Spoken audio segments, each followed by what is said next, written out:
Hi hello నమస్తే. విజయార్య క్షత్రియ BRS party అధికార ప్రతినిధి మాటల పుట్ట ఉన్నది ఉన్నట్లు కుండ బద్దలు కొట్టినట్లు రాజకీయాల్లోన సూటితనం పనికిరాదు అనే వాదన ఉన్నా కూడా ఏ విషయాన్నైనా కూడా సూటిగా సుస్పష్టంగా చెప్పగలగడం ఆయనకున్నటువంటి ఒక గుణం. సో ఆ విజయార్య క్షత్రియ గారితో ఇవాళ మనం ముఖాముఖి మాట్లాడుకుందాం. బీఆర్ఎస్ పార్టీ ప్రస్థానం గురించి మాట్లాడుకుందాం, సిల్వర్ జూబ్లీ వేడుకల గురించి మాట్లాడుకుందాం.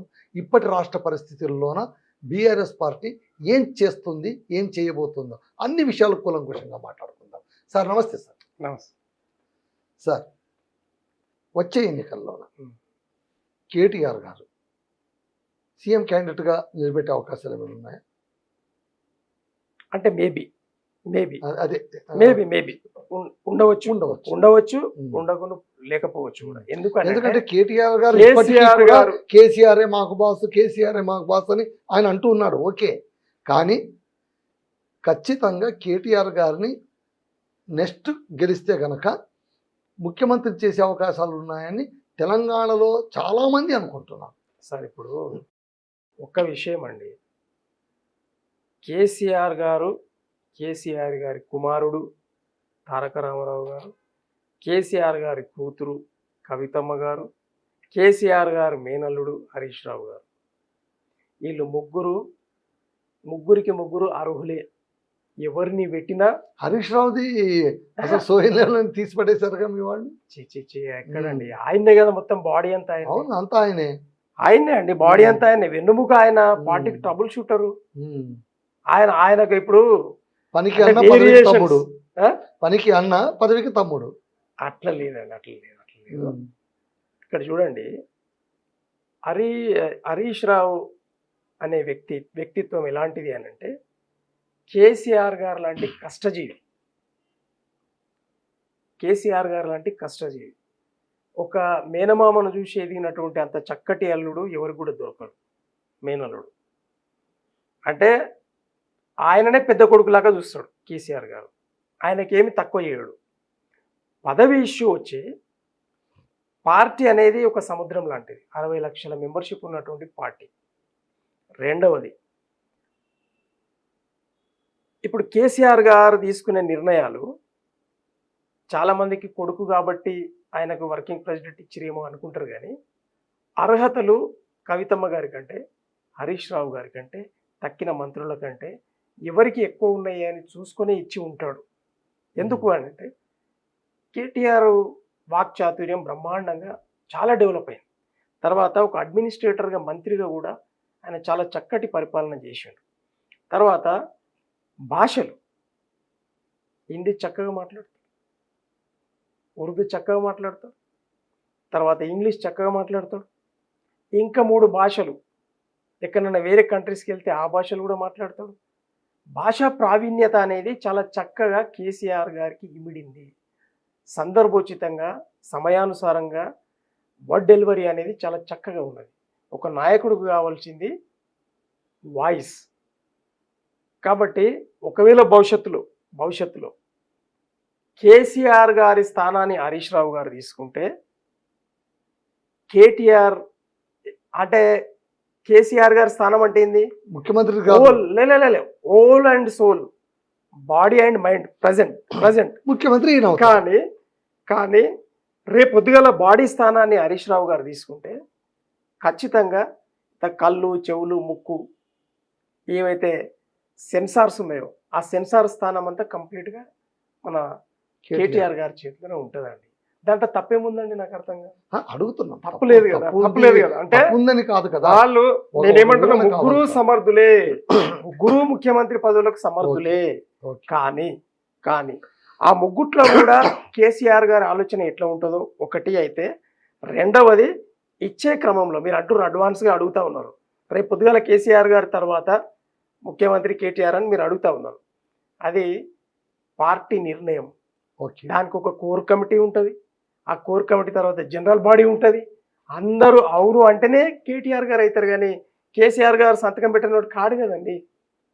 అది కేసీఆర్ గారు స్వయంగా చెప్పారు, నా సొంత నిర్ణయం ఏమి ఉండదు, మిమ్మల్ని అడిగి ఏదైనా నిర్ణయం తీసుకుంటా అని చెప్పి అంతర్గతంగా చెప్పడం జరిగింది. ఓకే కాబట్టి సార్, ఇప్పుడు మీ పార్టీలోన మీలాంటి ఉత్సాహకరమైనటువంటి పార్టీ లీడ్ చేసేటువంటి కీలకమైన వారికి దిశానిర్దేశం ఏం చేస్తూ ఉంటారు?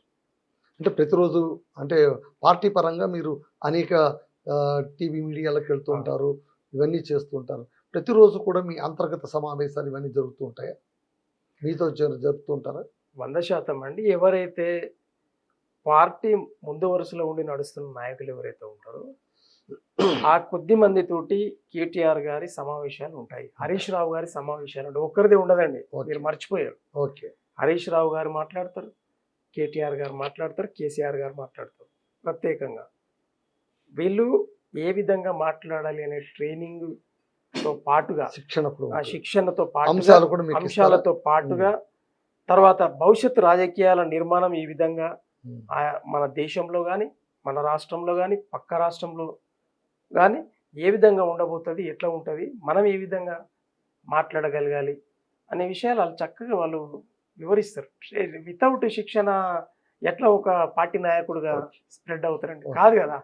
ఎందుకంటే ఎప్పుడు కూడా ఒకటే మైండ్ సెట్ తోటి ఉండాలి. అంటే కేసీఆర్ గారి మైండ్ సెట్ లోనే కేటీఆర్ గారు మాట్లాడాలి, కేసీఆర్ గారి మైండ్ సెట్ తోటే హరీష్ రావు గారు మాట్లాడాలి, కేసీఆర్ గారి మైండ్ సెట్ తోటే కవితమ్మ ఉండాలి, కేసీఆర్ గారి మైండ్ సెట్ తోటే తక్కిన 18 మంది మంత్రులు మాట్లాడగలగాలి, కేసీఆర్ గారి మైండ్ సెట్ తోటే 119 మంది ఎమ్మెల్యేలు మాట్లాడగలగాలి, కేసీఆర్ గారి మైండ్ సెట్ తోటే నాలాంటి కార్యకర్త కూడా మాట్లాడిన రోజు అది ఏకముఖం అవుతుంది.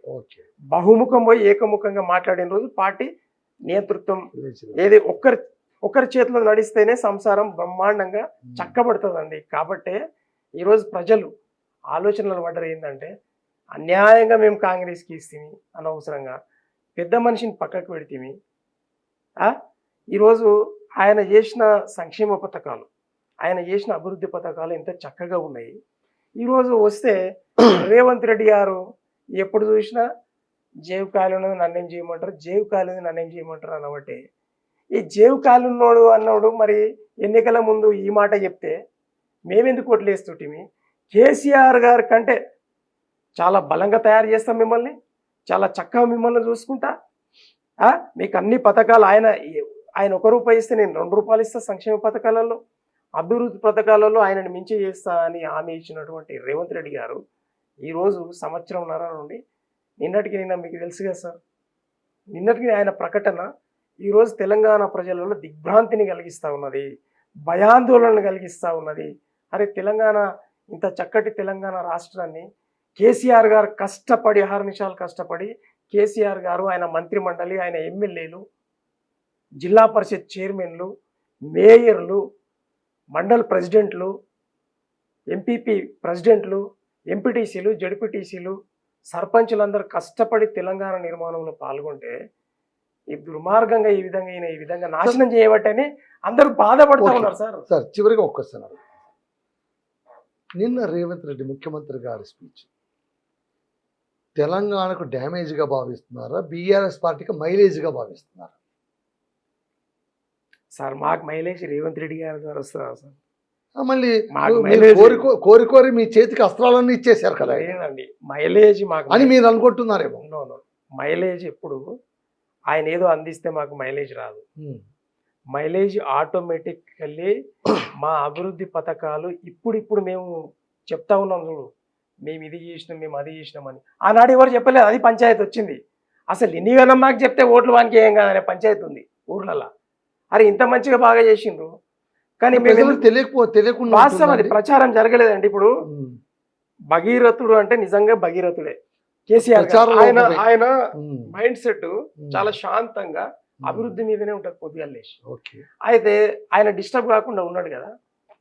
కొందరు మంత్రులు, కొందరు ఎమ్మెల్యేలు వీళ్ళు ఏం చేసిండ్రు, కొందరు బాగానే పనిచేశారు, కొందరు మాత్రము దుర్మార్గంగా ప్రజల వద్దకు వెళ్ళి మేము ఇది చేసినామని చెప్పుకోలేకపోయారండి. అది వచ్చిన బాధ.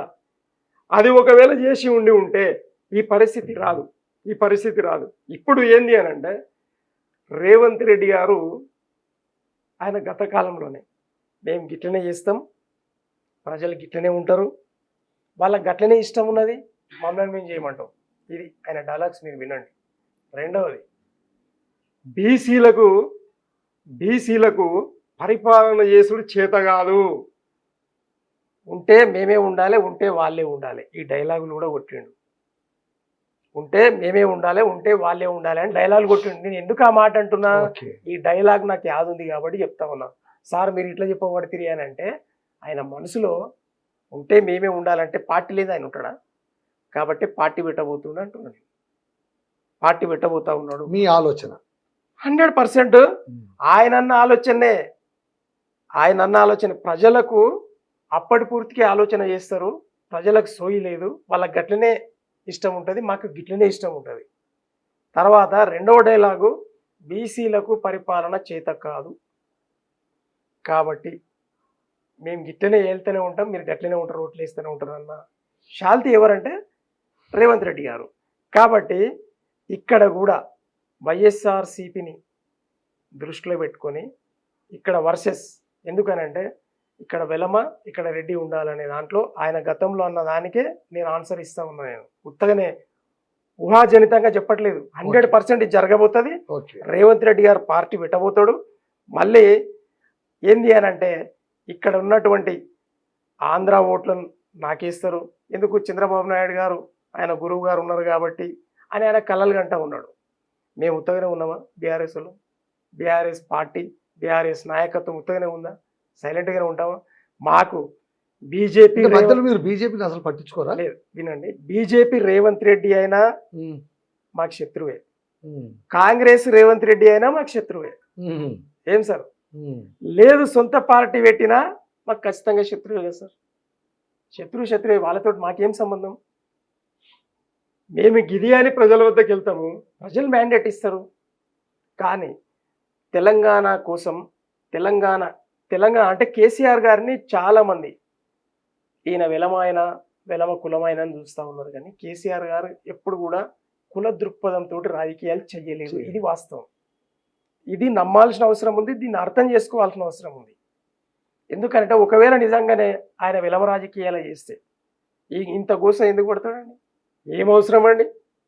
ఒకసారి ముఖ్యమంత్రి కూర్చుంటే ఒక రోజులో సంపాదించుకొని వెళ్ళిపోవచ్చు అనే నానుడి ఉన్న ప్రస్తుత అప్రజాస్వామ్యంలో, ఏం సార్ అప్రజాస్వామ్యంలో మరి ఆయన 10 సంవత్సరాలు ఏడు ₹1 సంపాదించుకోలే. ఆయన గడ తోటలో ఉంటే కూడా, తోటలో ఏది ఫామ్ హౌస్, ఆ తోటలో ఉండి ఇంట్లో ఉంటే కూడా ఆయన ఉన్న నానా మాటలు మాట్లాడతారు వీళ్ళు. అంటే తెలంగాణ పేద ప్రజల గోస పట్టించుకున్న ఏకైక నాయకుడు కేసీఆర్ గారికి కులం లేదు, మతం లేదు, ప్రాంతం లేదు, ఏది లేదండి. భాషా భేదాలు లేవు, జాతి భేదాలు లేవు. కాబట్టి ఆయన ఎప్పుడో గెలిచిండు, ఆయన ఎప్పుడో ప్రజాస్వామ్యాన్నే గెలిచిండు. కానీ తెలంగాణ ఆత్మగౌరవం కింద పడతా ఉంటే ఊరుకోడు. మొన్నటికి మొన్న వీళ్ళు చేస్తున్న పరిక్రమ ఏదైతే చూసిన తర్వాత చెల్లించిపోయి నీళ్లు వదలరాండి, కాళేశ్వరంది మొత్తము కాళేశ్వరం అంతా కుంగిపోయింది, అది వేస్ట్. అది అండర్ గ్యారంటీ ప్రాజెక్ట్. అది అండర్ గ్యారంటీ ప్రాజెక్ట్. దానికి లార్సన్ అండ్ టూబ్రో వాళ్ళు ప్రభుత్వానికి 5 years లోపు ఏమన్నా జరిగితే ప్రతి ఒక్క రూపాయి మేమే చెల్లిస్తామని గ్యారంటీ ఉందండి. అది 500 కోట్ల, 1000 కోట్ల, 2000 కోట్ల వాళ్ళు పెట్టుకుంటారు కదా. తర్వాత NSDA రిపోర్ట్ను, ఈరోజు రిపోర్ట్స్ విషయం చెప్తానండి. అక్కడనేమో భారతీయ జనతా పార్టీ బ్రహ్మాండమైన శత్రువు మాకు. అక్కడ ఉన్నటువంటి అధికారులు కూడా మీరు అన్నట్టే. ఏం సార్ ముఖ్యమంత్రి DGP చెప్తే వినడా అంటే కొందరు విన్నటోళ్ళు ఉంటారు, కొందరు విన్నోళ్ళు ఉంటారు. ఇదైతే వాస్తవం. అక్కడ ఉన్నటువంటి అధికారులు రాష్ట్రానికి విరుద్ధంగా పనిచేసేటటువంటి అధికారులు అక్కడున్నారు. ఇక్కడ వచ్చి ఈరోజు మొన్నటికి మొన్న మా రేవంత్ రెడ్డి గారి మొత్తం స్పెషల్ స్క్వాడ్ ఉంటుంది IAS అధికారులు. దాంట్లో మొత్తం ముఖ్య సలహాదారులు, నీటిపారుదలకు సంబంధించిన సలహాదారుడు ఆంధ్ర ఆయన్నే. అంటే కంప్లీట్గా కేసీఆర్ గారికి మొన్నటి వరకు వ్యతిరేకంగా ఉన్న అధికారిని ఆయన సలహాదారుడు పెట్టుకుంటాడు. చంద్రబాబు నాయుడు పంపినటువంటి వ్యక్తిని సలహాదారుడు పెట్టుకుంటాడు. మీరు చెప్పండి, గురువు లేనిది ఆయన ఏడున్నాడు? మీరు చెప్పండి. ప్రతి క్షణం ఇక్కడ ఏం జరుగుతుందో చంద్రబాబు నాయుడు గారికి రిపోర్ట్ వెళ్తాయి.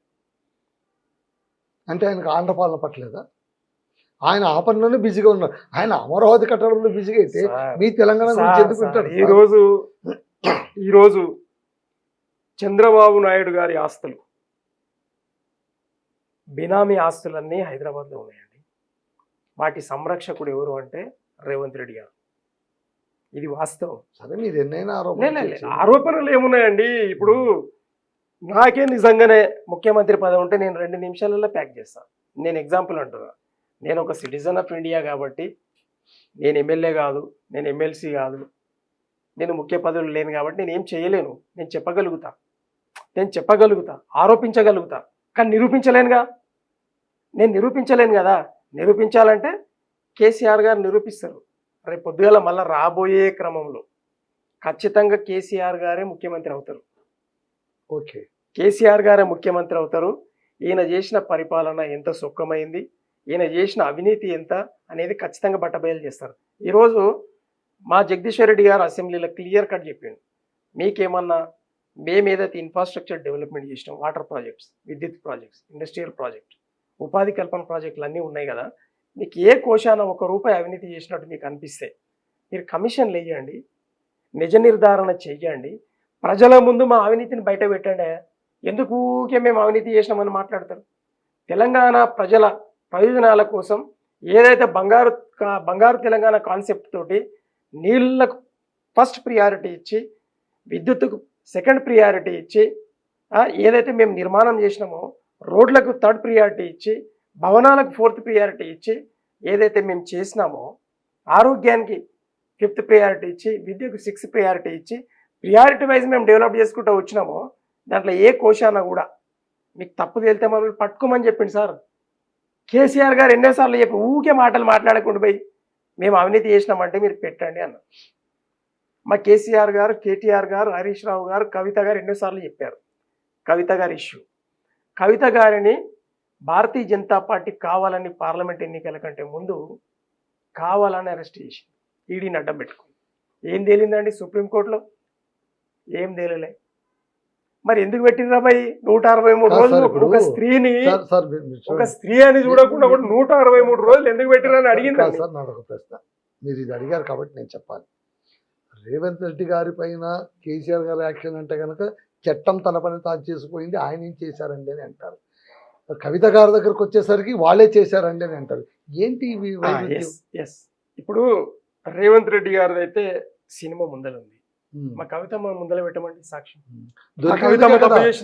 వాళ్ళకు ప్రాథమిక ఆధారం ఏంటి సార్? రేపు పొద్దుగాల నన్ను లిఫ్ట్ చేయాలంటే 2 నిమిషాలు పట్టదండి, మిమ్మల్ని లిఫ్ట్ చేయాలంటే 2 నిమిషాలు పట్టదండి. పవర్ ఎవరి చేతిలో ఉంటే వాళ్ళు ఏమైనా చేయొచ్చు.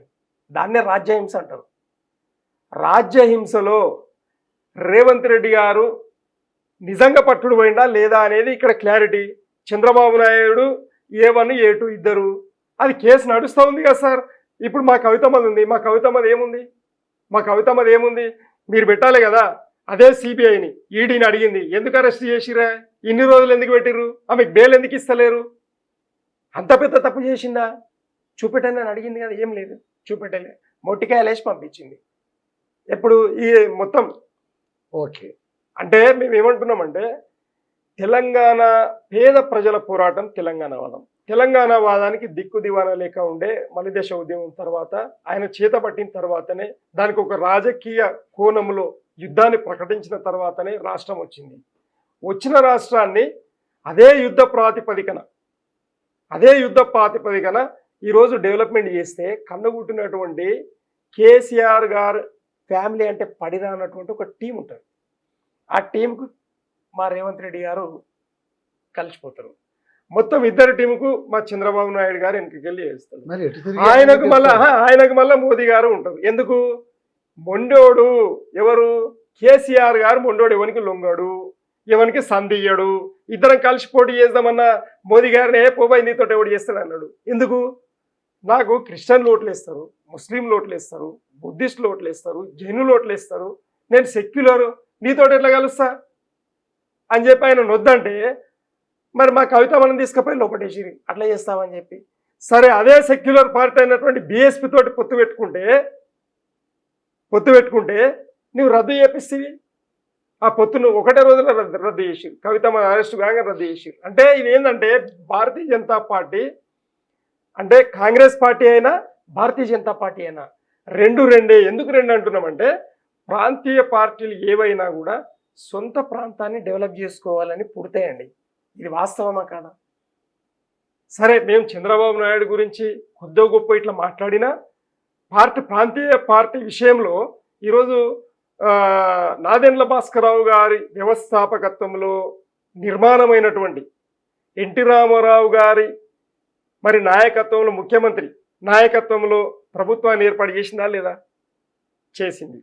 చేసిన తర్వాత కాంగ్రెస్ పార్టీని సుప్త చేతనావస్థలోకి తీసుకుపోయిరా లేదా? డెవలప్మెంట్ అయిందా లేదా? ఎన్టీ రామారావు గారి పాలన డెవలప్మెంట్ అయ్యింది మన తెలుగు రాష్ట్రాల్లో. గ్రామానికి రోడ్లు పడ్డాయి, కరెంట్ వచ్చింది ఆ టైంలో. ఇది వాస్తవం కదా. కొద్దిగా గొప్ప మనం డెవలప్ అయినాం అంటే అంతకంటే మెరుగున్నాం, కాంగ్రెస్ పార్టీ కంటే మెరుగున్నాం.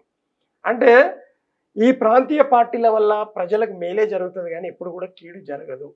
ఈరోజు ఒరిస్సాలో బిజు పట్నాయక్, అక్కడ తమిళనాడులో మన డిఎంకే అన్నా డిఎంకే ఏం సార్, తర్వాత అక్కడ లాలూ ప్రసాద్ యాదవ్ గారి పార్టీ, అక్కడ ములాయం ప్రసాద్ పార్టీ, తర్వాత అక్కడ ఏది మన హర్యానాలో, పంజాబ్లో, మహారాష్ట్రలో శివసేన. ఈ పార్టీల వల్ల మేలే జరిగింది కానీ ప్రజలకు కీడు జరగలేదండి. అన్నప్పుడు ఈ పార్టీలను ఎట్లా ఖతం చేయాలనే ఆలోచనతోటే కాంగ్రెస్ ఉండింది, ఎట్లా ఖతం చేయాలనే ఆలోచనతోటి బీజేపీ 11 సంవత్సరాల నుండి పెడతా ఉన్నది మమ్మల్ని. అందులో ఈరోజు రాష్ట్రంలో అధికారానికి ఎట్లొచ్చిండ్రు, అట్లలో ఇట్లలో ఇంత తెలంగాణ ఇచ్చుట్ల కాంగ్రెస్ చేతి ఉన్నది, ఆలయంలోనే వచ్చిందని ప్రజలు ఆశీర్వదించిరండి.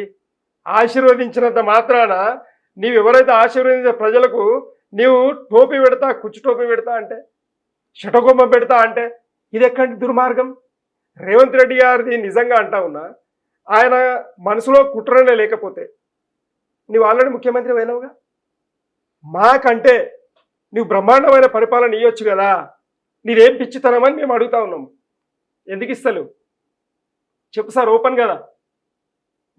మా కేటీఆర్ గారు అన్నారు, అరే నీవు మంచిగా అదృష్టవంతుని భయ్, నీ వయసు ఉన్నది, నీకు అదృష్టంతో వచ్చింది, నువ్వు మంచి పరిపాలన చేస్తే నీకేమైనా దరిద్రం పట్టుకొని ఉన్నా అని కేటీఆర్ గారు అడిగిరండి.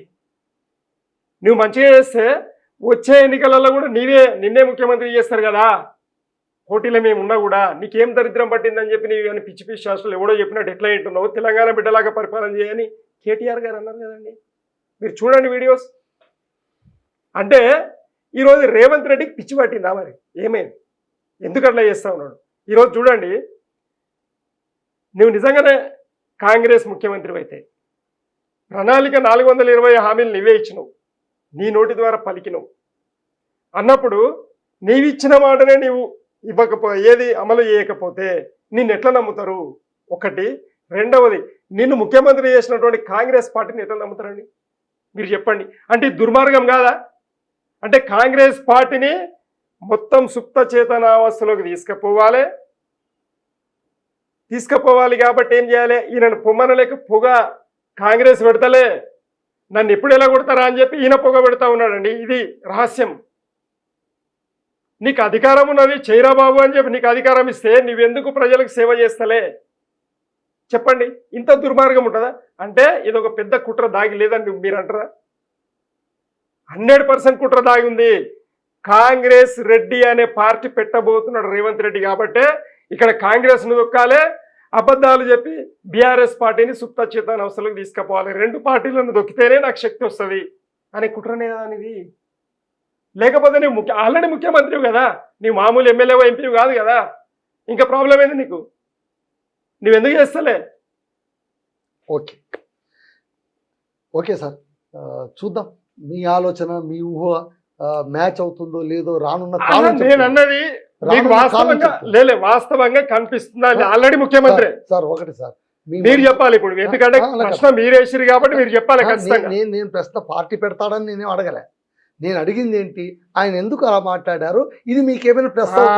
అందుకు నేను చెప్పాను, అది మీకు నిజం అనిపిస్తుందా, కొద్దో గొప్ప నిజం అనిపిస్తుందా, ఏమన్నా తేడా కనిపిస్తుందా?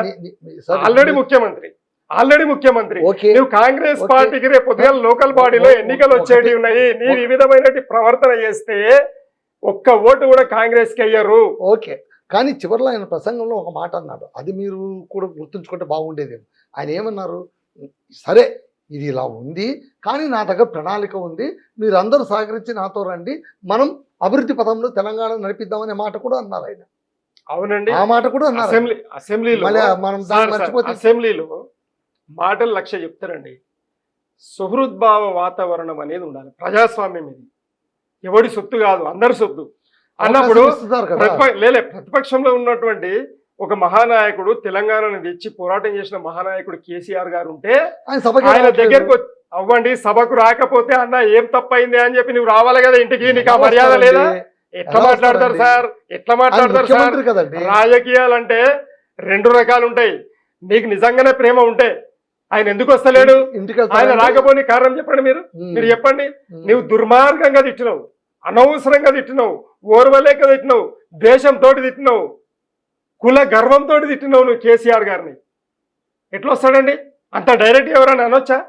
ఈరోజు నేను తిడతా ఏం ముఖం పెట్టుకొని నేను రేవంత్ రెడ్డి గారి ముందుకు పోవాలండి? మీరు ఒక మాట చెప్పండి. ఇప్పుడు ఎదురు బదులు అవుతాం సార్, నీవు మొగోడివే నేను మొగోడిని, నన్ను డైరెక్ట్ తిట్టినని నువ్వు ఊరుకుంటావా? చెప్పండి. ఇంకొకటి, ఏపు ఎదిగినటువంటి శక్తిమంతులైన పిల్లలు ఉన్నారు ఆయన కేసీఆర్ గారికి. ఒక కేటీఆర్ అవుతున్నాడుగా, ఒక కవిత అవుతుందిగా, మేనలుడు హరీష్ రావు గారు ఉన్నారు కదా. కనీస జ్ఞానం లేకుండా, కనీస సోయి లేకుండా, కనీసం మానవీయత అనేదే లేకుండా నువ్వు దుర్మార్గంగా నువ్వు హెడ్ టు హెడ్ కేసీఆర్ గారిని తిట్టడం అనేది మొత్తం బీఆర్ఎస్ పార్టీలో ఉన్నటువంటి నాయకత్వానికి, కార్యకర్తలకు ఎంత కోపం ఉంటుందండి? నీకేమవసరం అండి అంత తిట్ట? నీకే ఏం చేసిండు ఆయన? లేదా ఏం చేసిండు కేసీఆర్ గారు? చెప్పు, నువ్వు డిఫైన్ చేయి, నువ్వు చెప్పు మాకు. మా పార్టీ కార్యకర్తలకు 60 లక్షల మంది పార్టీ కార్యకర్తలు నువ్వు చెప్పు, ఇగో మీ కేసీఆర్ ఇట్లా చేసిండు అందుకే నేను తిట్టినా చెప్పు. దమ్ముండాలే పోయి చెప్పనీకి. ఇట్లేదో వాగినవి అయిపోయింది. ఈరోజు ఆ పాపము ఖచ్చితంగా రేవంత్ రెడ్డికి తగులుతుంది. ఓకే, కేసీఆర్ గారిని తిట్టిన పాపము రేవంత్ రెడ్డి గారికి తగులుతుంది. ఎందుకు అనంటే నిస్వార్థంగా ఒక తెలంగాణ పేద ప్రజల కోసం ఆయన కష్టపడ్డాడు, ఆయన తెచ్చిండు, ఆయనను కూడా ప్రజలు ఆశీర్వదించిండ్రు. కానీ ఆ ప్రజలను మోసం చేసి ఓట్లు వేయించుకున్నావు నువ్వు.